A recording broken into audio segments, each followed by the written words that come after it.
Laudetur Jesus Christus. Queridos hermanos, vamos a compartirles un tema muy importante que hemos presentado en el canal Santa Alianza de Religiosas y que es necesario compartir con todos ustedes. No sea que alguno se confunda y esgrima ese latiguillo terrible de, yo soy un católico de a pie. No, yo esto no, nosotros es un poco complicado. No, somos católicos de a pie. Queridos hermanos, todos somos católicos. Y ser católico implica conocer la doctrina del Señor, conocer al Señor y conocer todo lo que a través del magisterio ordinario universal de la Iglesia y el magisterio extraordinario, y más todavía, aquellas, como nos dice el Código de Derecho Canónico, en el canon 1324, no basta con evitar la herética pravedad, sino que además es preciso, escuchen bien, es preciso rehuir diligentemente los errores que más o menos se le acercan a una herejía, ¿no? Errores que más o menos se acercan a la herejía. Por lo cual deben todos observar también las constituciones y decretos donde la Santa Sede ha proscrito y prohibido las opiniones bravas de este género. Fíjense, esto se dirige a todos los católicos. Por el hecho de ser católicos, estamos obligados a hacer caso a lo que nos manda la Iglesia. No solo evitar, por supuesto, todo lo herético, sino los errores que más o menos se acercan. Y debemos ceñirnos a lo que la Iglesia ha enseñado a través de constituciones y decretos en donde se prohíben estas opiniones perversas, desviadas de la fe. ¿Cómo vamos a hacer esto si alguno dice que es católico de a pie, entre comillas? Es imposible. No existe el católico de a pie, existe el católico formado. Así es que este tema que vamos a presentarles acerca de los intrusos en la historia de la Iglesia, que hemos tratado de explicar a las almas consagradas, pues lo vamos a compartir con todos ustedes, porque ustedes tienen también la consagración del Señor por el bautismo.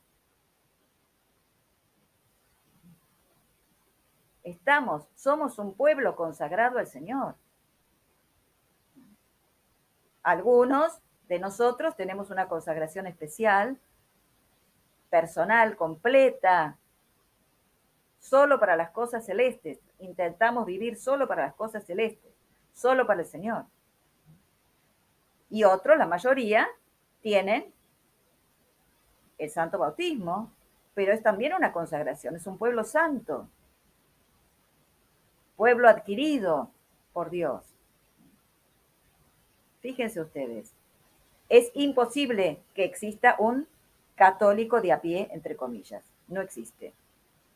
Por lo tanto, les pedimos que presten especial atención a este tema de los intrusos para que se den cuenta que así como hubo papas verdaderos, algunos santos, muchos mártires, los del principio,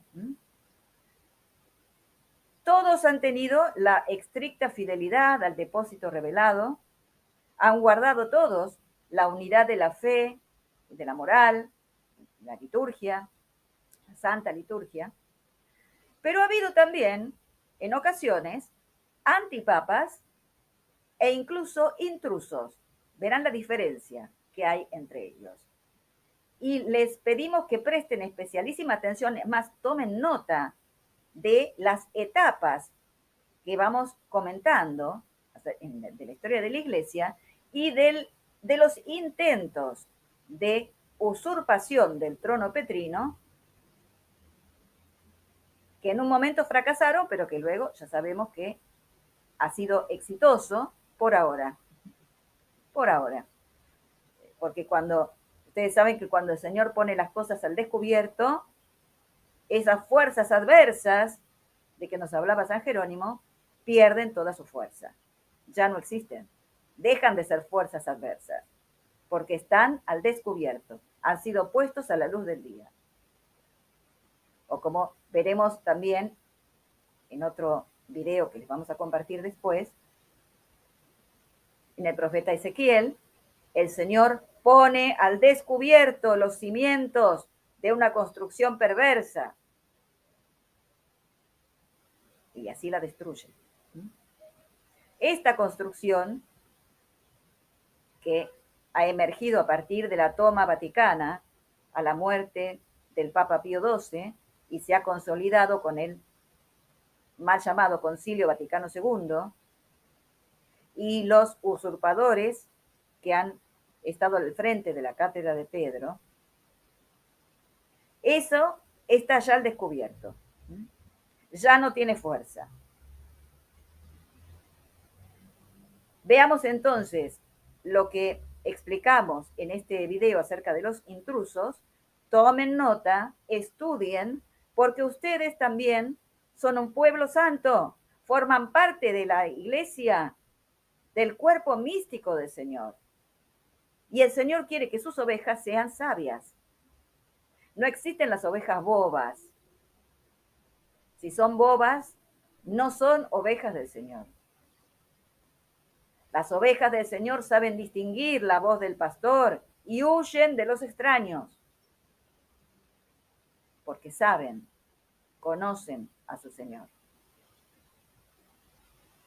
Sin ningún temor, vamos entonces, los invitamos a todos los bautizados, a estudiar este tema que les vamos a presentar enseguida.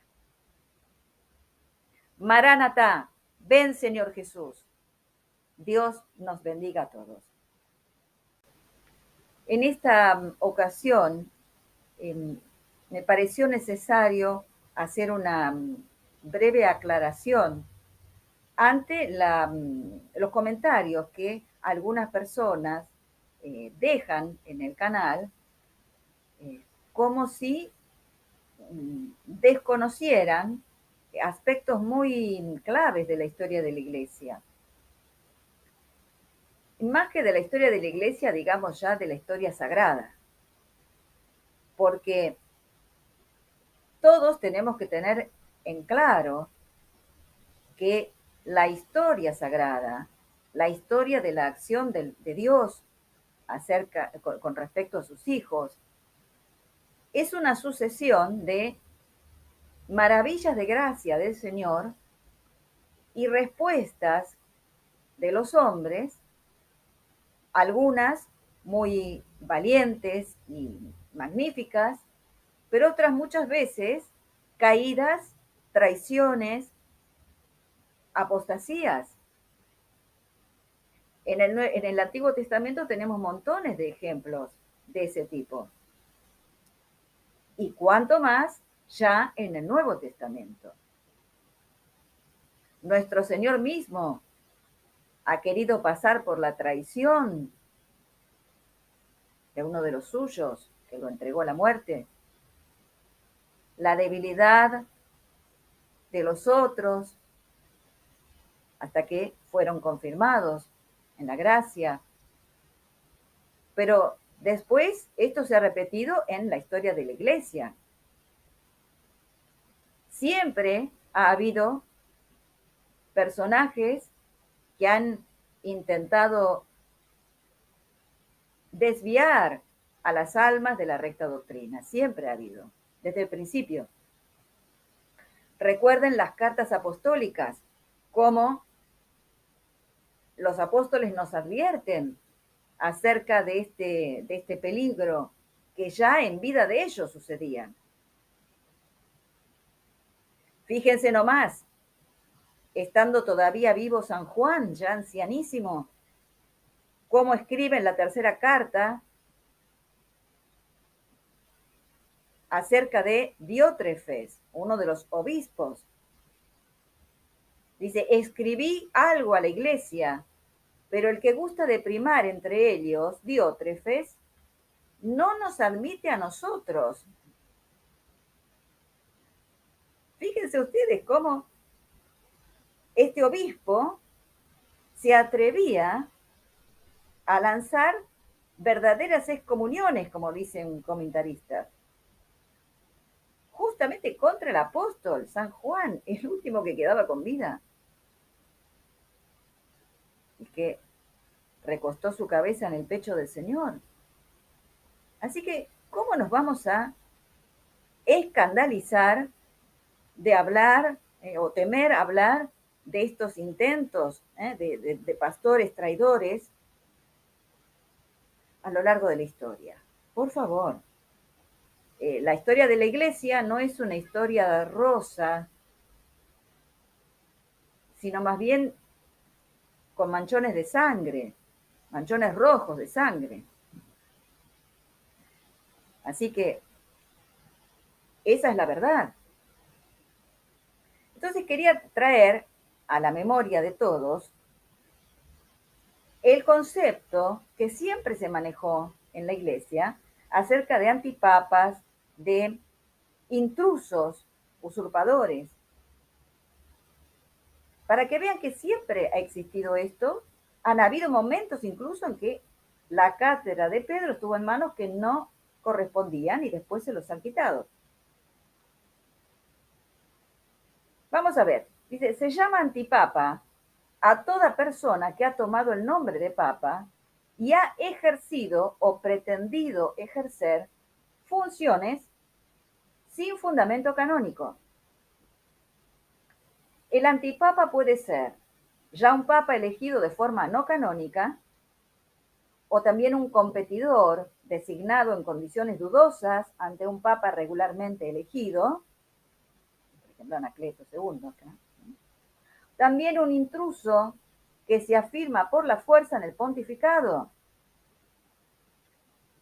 En la antigüedad y en la alta Edad Media se recurría sobre todo al término intruso, a la vez invasor y usurpador.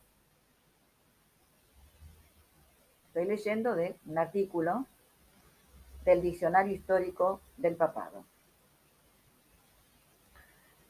Por lo tanto, un antipapa es un usurpador, un impostor sin autoridad ni asistencia del Espíritu Santo.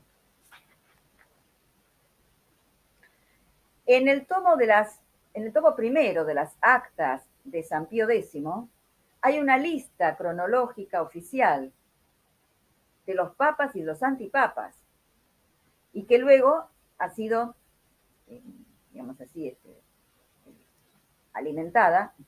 Se han agregado algunos nombres a través de la obra Los Concilios Generales y Particulares y también Historia Universal de la Iglesia Católica. Viendo todo esto, sobre un total de 300 elegidos al papado, habían 244 papas legítimos. 244 legítimos. Pero 56 impostores, de los cuales 45 fueron antipapas y 11 papas dudosos. Dudosos cuando habían varios pretendientes a la tiara, pero no se sabía cuál era el legítimo. Así que fíjense ustedes, sobre 300 personas que han sido elegidas para el trono de Pedro, 244 fueron legítimos, pero hubo 56 impostores, de los cuales 45 fueron antipapas y 11 dudosos. Así que fíjense ustedes cómo esta es la realidad. Mientras que un verdadero y soberano pontífice está asegurado por la promesa del Señor de jamás desviarse de la fe, no sucede así con un falso papa. Y ese es un criterio para darnos cuenta de cuándo estamos ante una persona, una autoridad legítima y cuándo no. Es que la autoridad legítima jamás yerra en la fe. En cambio, el ilegítimo sí. Fíjense, incluso los métodos que utilizaban algunos de estos para hacerse elegir. En el año 251 encontramos a Novaciano, que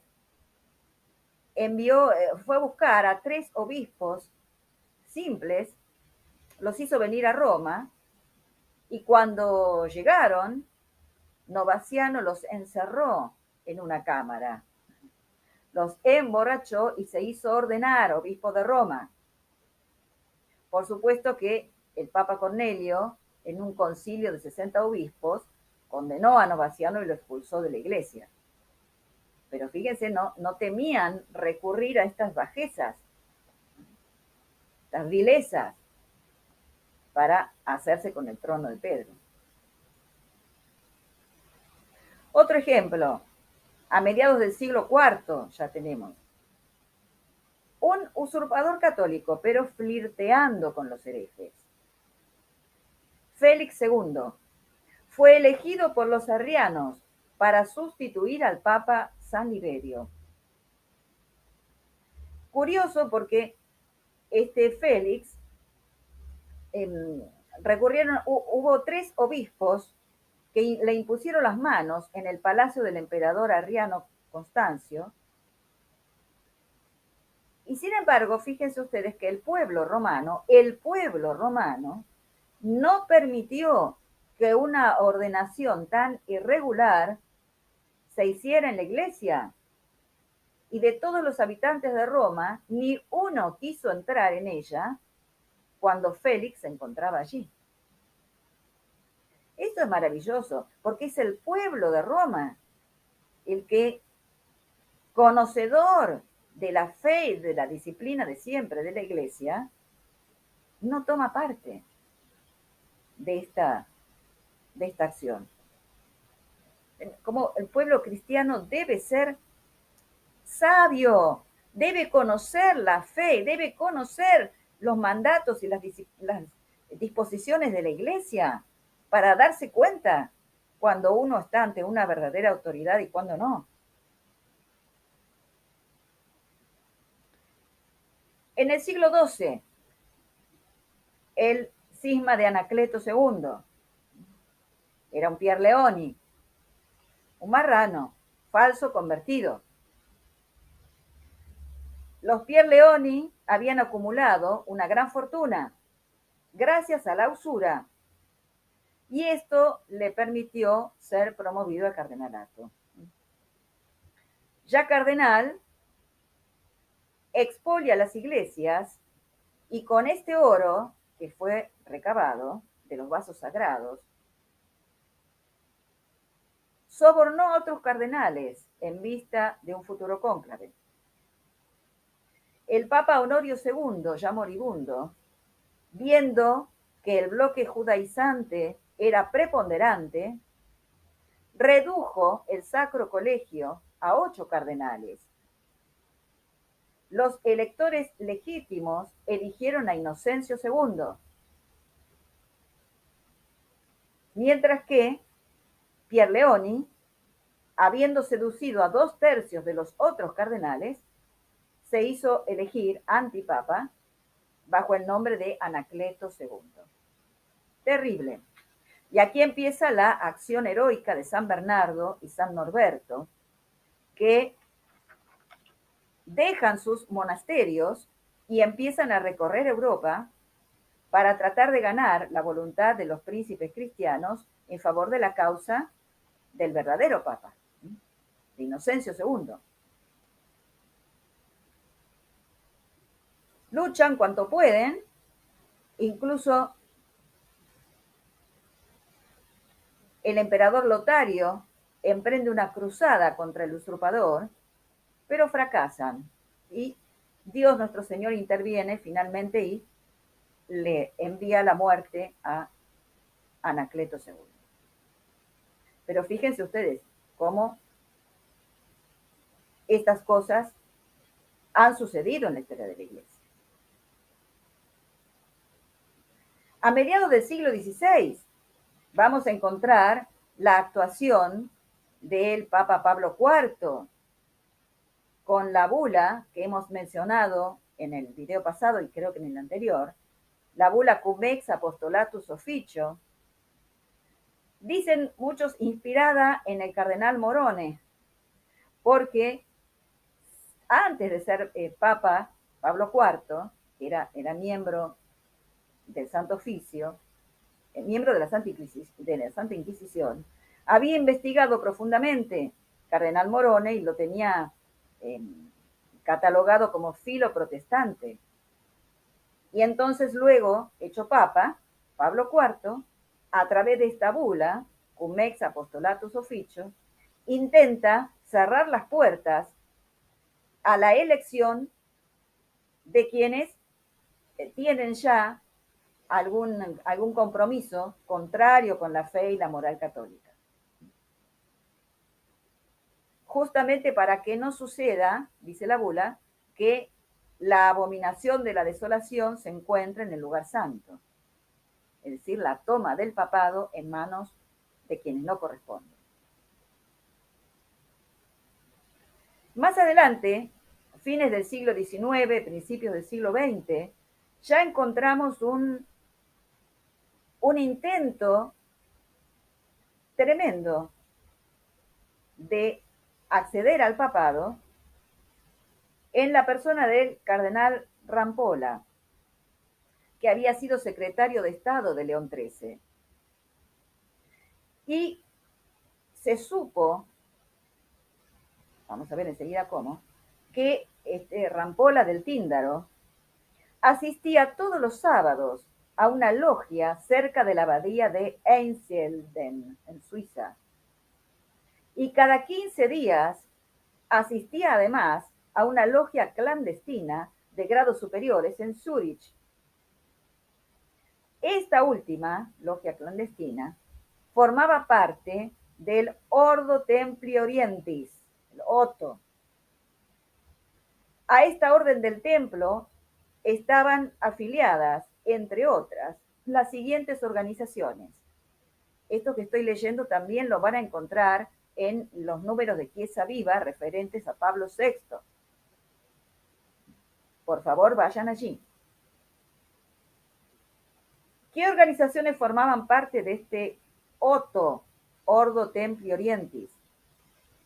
La Iglesia Católica Gnóstica, la Orden del Templo, los Caballeros Templarios, la Iglesia Oculta del Santo Grial, la Fraternidad Hermética de la Luz, la Orden de los Rosacruces de Eredom, así como también diversas organizaciones masónicas, por ejemplo, los Illuminati de Baviera, son reales, existen, el rito antiguo y primitivo de la masonería, el rito de Memphis, el rito de Mizraim, el rito escocés antiguo y aceptado, la orden de los martinistas, etc.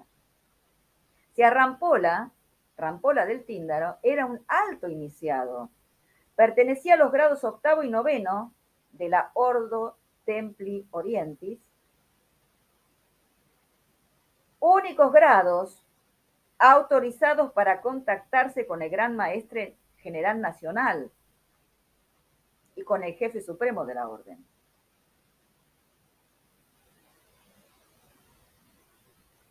Esta orden, por otra parte, había sido fundada por Aleister Crowley, considerado el más grande satanista de los tiempos modernos y que decía ser él el anticristo. Lindos personajes estos señores. El poder oculto encargó al hermano Rampolla 2 misiones. La primera era fundar en el seno mismo del Vaticano una logia, la logia de San Juan de Jerusalén, encargada de proveer altos dignatarios de la Santa Sede. Y la segunda misión era hacerse elegir papa a la muerte de León XIII. Rampolla logró cumplir con la primera tarea. Fíjense, logró hacer esa logia de San Juan de Jerusalén para proveer de altos cargos, altos dignatarios a la Santa Sede.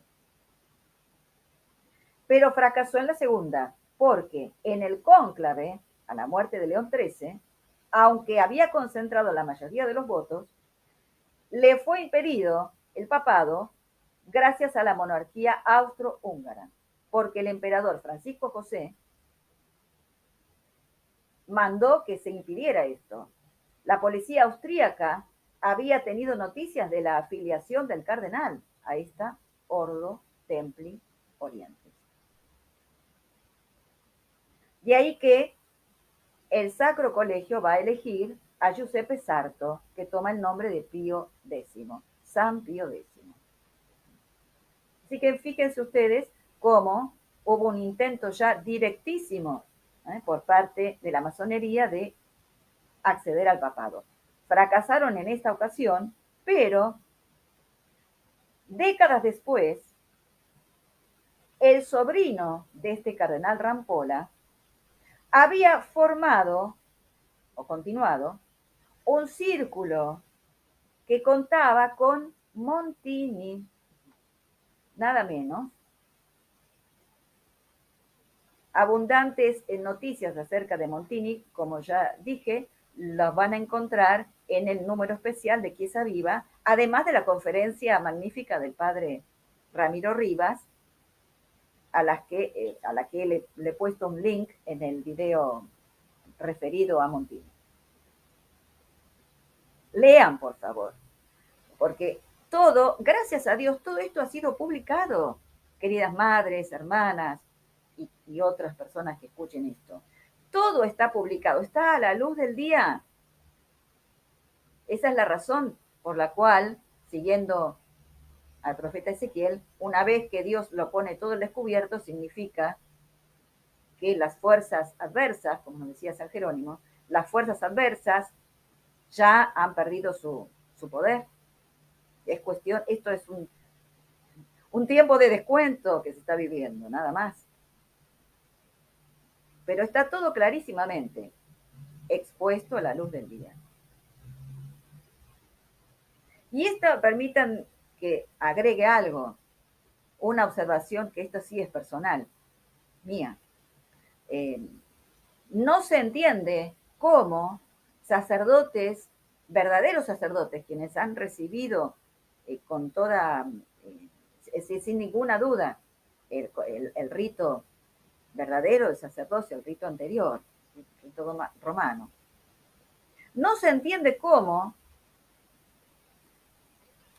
se atreven a llamar a estos personajes que han ocupado el trono de Pedro, a darles el nombre de Papa, Santo Padre, y nada menos que a Montini, habiéndose publicado todo lo que se ha publicado ya.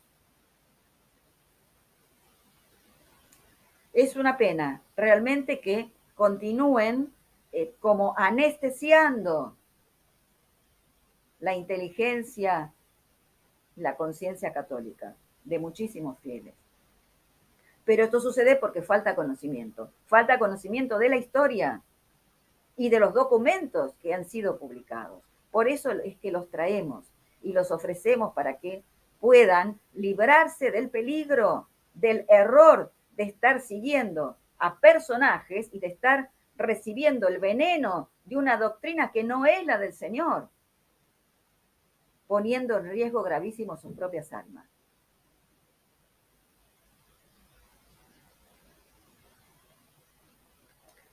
En resumen, queridas madres, hermanas, la historia eclesiástica cuenta con 56 usurpadores del trono pontificio, entre los cuales hay 9 herejes declarados. Un verdadero papa jamás puede ser hereje. No puede caer en herejía. Esta es una regla de discernimiento muy clara. Un hombre que enuncia errores en la fe no puede ser papa, sino que es seguramente un impostor. Hay que aplicar la bula cum ex apostolatus officio.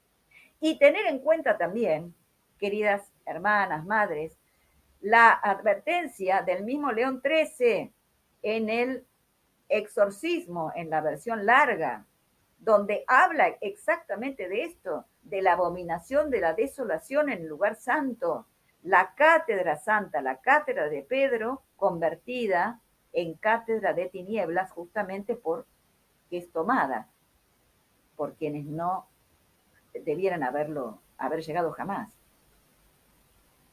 Así que todo esto que estamos viendo es la realidad de lo ocurrido.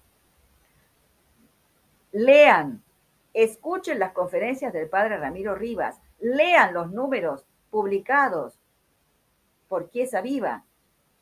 Y me permito seguir en el video inmediatamente siguiente a este con algo muy importante que también tiene que ser tenido en cuenta. Que el Señor nos bendiga a todos. En el nombre del Padre, y del Hijo, y del Espíritu Santo. Amén.